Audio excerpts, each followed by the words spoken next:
¿Alguna vez has intentado deletrear una dirección por teléfono y has terminado riéndote o poniéndote de los nervios por no saber hacerlo? Pues hoy vas a sentirte mucho mejor con el nombre de tu ciudad, pueblo o calle. Para la mayoría de nosotros, vivir en Madrid, Lima o París es sencillo de pronunciar o deletrear. 5 o 6 letras que resumen siglos o incluso milenios de historia. Pero ¿qué pasa cuando el nombre de un lugar no es una etiqueta, sino un poema, un contrato legal o una advertencia de supervivencia? Bienvenidos a Geoexcéntrico. Hoy vamos a embarcarnos en una expedición que pondrá a prueba nuestros pulmones y nuestra paciencia.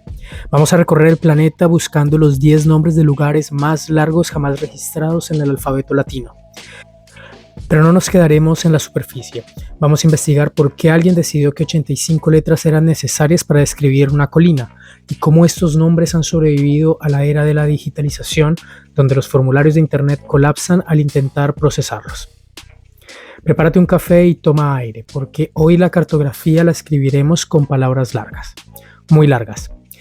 Si lo necesitas, pausa el vídeo e intenta pronunciar con fluidez estos 10 nombres propios de lugares que parecen más un trabalenguas. De antemano te digo que yo solo podré pronunciar uno de ellos.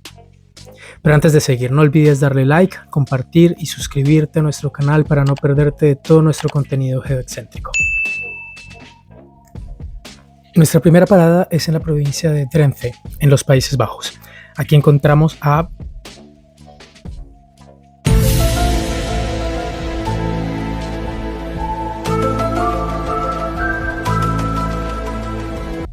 Son 25 letras que nos transportan directamente al siglo XIX. En aquella época los Países Bajos no eran el centro tecnológico que son hoy, eran una potencia de la turba. La turba era el carbón de los pobres y para extraerla se construían canales kilométricos. Este nombre no es caprichoso, describe la exactitud del lugar. La desembocadura de las turberas de los granjeros de la zona de Gazelte.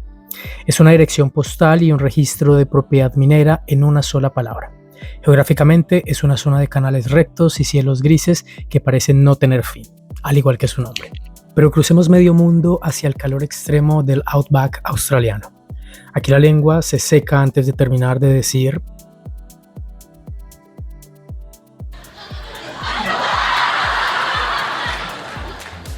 ¡Oh my God! No es solo el nombre aborigen de una colina compuesto de 26 letras, es una pieza del tiempo del sueño, como se le conoce a la base espiritual y cosmológica de los aborígenes australianos, en este caso de la etnia Pitjantjatjara. El significado del nombre de la colina, donde el diablo orina, es una advertencia climática. En una zona donde las temperaturas superan los 45 grados centígrados y el agua es un espejismo, los antiguos sabían que este lugar era inhóspito. Geológicamente son colinas de arenisca roja que se erosionan bajo un sol despiadado. Llamarlo así era una forma de decir a las nuevas generaciones: si te quedas aquí, estás en territorio del diablo. Es toponimia basada en el respeto al desierto. Viajamos ahora hacia el subcontinente indio. En el estado de Andhra Pradesh existe una pequeña estación de tren llamada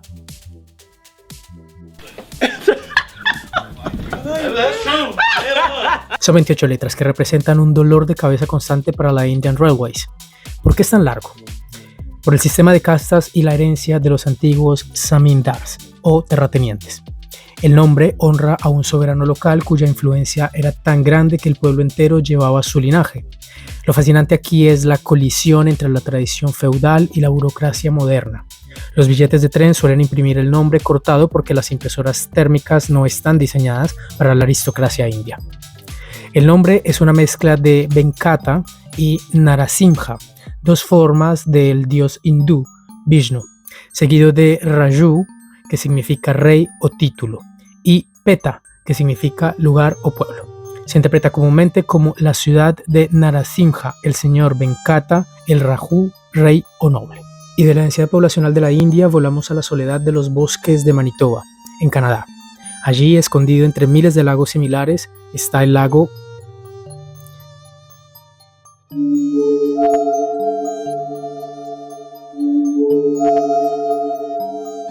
31 letras en idioma cree.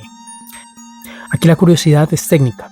En las lenguas algonquincas los nombres son polisintéticos, es decir, una palabra es en realidad una frase completa. En este caso, la traducción del nombre del lago es donde las truchas salvajes se pescan con anzuelos. Antes de que existieran los mapas satelitales, si un cazador cree te decía que iba allí, ya sabías exactamente qué ecosistema iba a encontrar. Aguas frías, profundas y ricas en oxígeno. El nombre es una base de datos biológica. Ahora subimos al extremo norte de Europa, a la Laponia finlandesa. Allí, entre renos y auroras boreales, se encuentra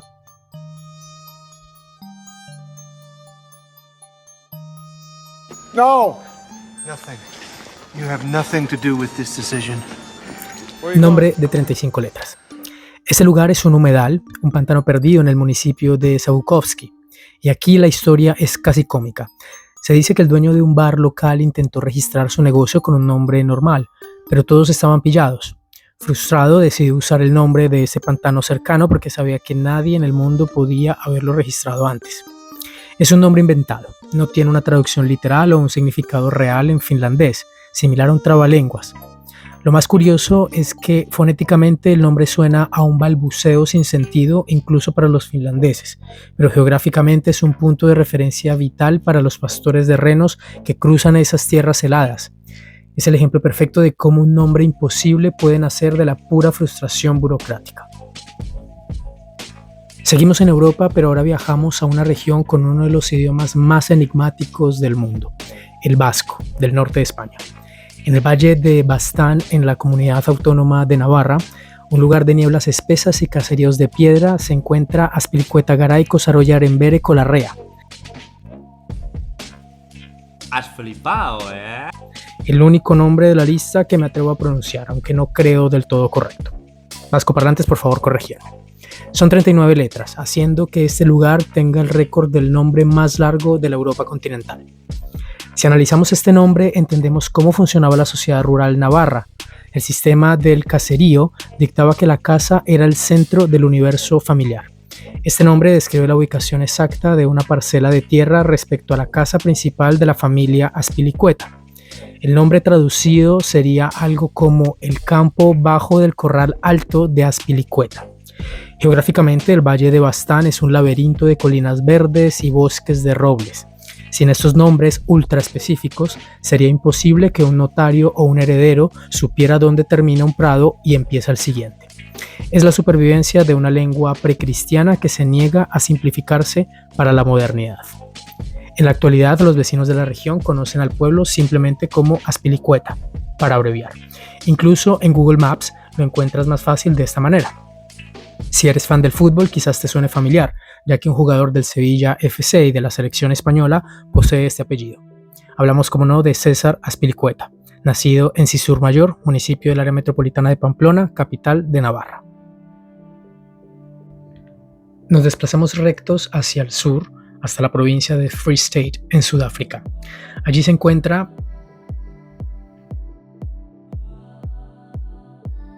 ¡Oh, cabrón! Eso es pasarse de pinche lanza. un nombre de 44 letras en Afrikaans. El Afrikaans es un idioma germánico que permite pegar palabras como si fueran piezas de Lego, tal cual como el alemán. Este nombre es pura narrativa de frontera. Imagina a un colono boer llegando a un manantial y logrando la hazaña de matar a 2 búfalos con una sola bala. Esa historia se convirtió en el nombre del lugar. Geográficamente, el Free State es una llanura inmensa y los manantiales son puntos vitales. Este nombre servía para que cualquier viajero recordara exactamente de qué manantial estabas hablando. Y es que la traducción del nombre del lugar es el de los 2 búfalos muertos por un disparo. El fenómeno de unir palabras en el Afrikaans se llama aglutinación. No es solo una curiosidad lingüística, es una herramienta de supervivencia para los Voortrekkers, los colonos que se desplazaban al interior.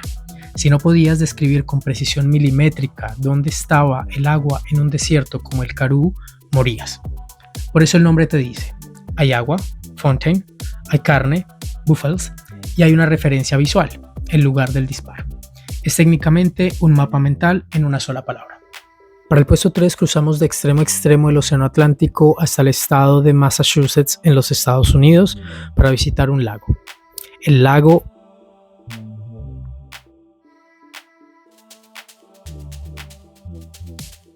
¡Cielos, qué macizo!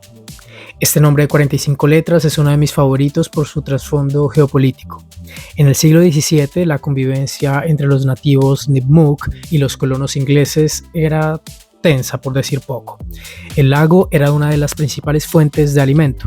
Tras varias disputas que terminaron algunas veces en sangre, los sabios de ambos bandos se sentaron y crearon este nombre, que es un tratado de paz traducido exactamente como: tú pescas en tu lado, yo pesco en el mío y nadie pesca en el medio. Es el primer ejemplo de zona de exclusión en la historia americana. Geográficamente, el lago tiene varias islas y ensenadas que facilitaban esta división. Hoy los locales lo llaman Lago Webster, pero en el fondo del agua el nombre largo sigue guardando la paz entre dos mundos. Entramos en la recta final. El puesto número 2 de nuestra lista es una leyenda del turismo. Un pueblo en la isla de Anglesey, Gales. Un nombre compuesto de 58 letras. Y aquí el dato geoexcéntrico. Este nombre es una construcción artificial. En 1860 el pueblo estaba perdiendo habitantes y el tren pasaba de largo. Un zapatero local tuvo una idea brillante.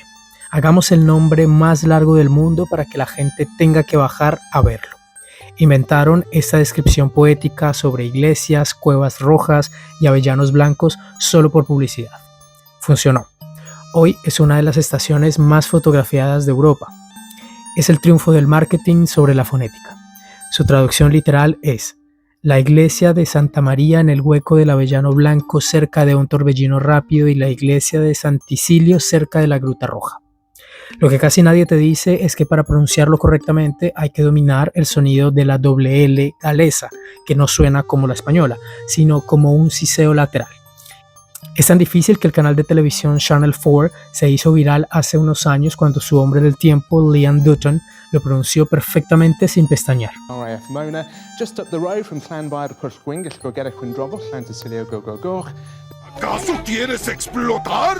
Ese momento demostró que, aunque sea un nombre de marketing, se ha convertido en una cuestión de orgullo nacional para Gales frente a la hegemonía del inglés. Pero el número 1. El número 1 es inalcanzable. Está en Nueva Zelanda.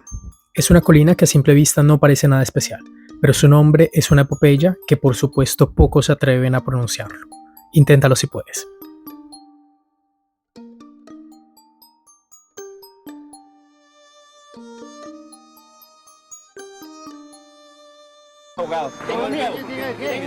Tengo miedo. Un nombre de 85 letras que describe la historia de Tamatea, un gran explorador polinesio.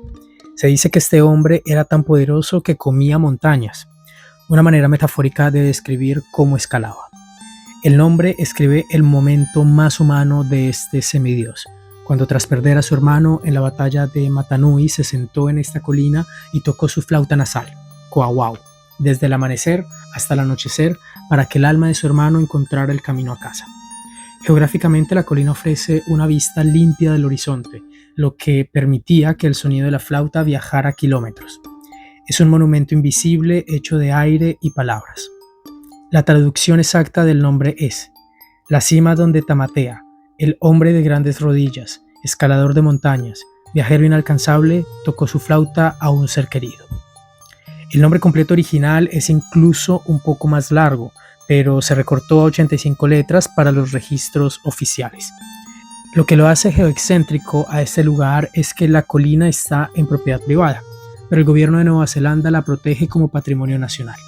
Es un lugar sagrado donde no se permite construir, manteniendo el paisaje exactamente igual a como lo habría visto Tamatea hace siglos. Es un nombre que protege la tierra del desarrollo urbanístico. ¿Qué te pareció este ranking? Al final, estos nombres nos enseñan que la geografía no es solo latitud y longitud, es memoria. Es la forma en que los seres humanos intentamos que una colina, un lago o una estación de tren no sean olvidados. Son resistentes al tiempo y a la tecnología. ¿Cuál de estos te ha parecido más difícil de pronunciar? Déjamelo en los comentarios. Si te apasionan estas rarezas del mapa, suscríbete a Geoexcéntrico. Comparte nuestro contenido y activa la campana para no perderte nada de nuestro contenido. Hasta una próxima.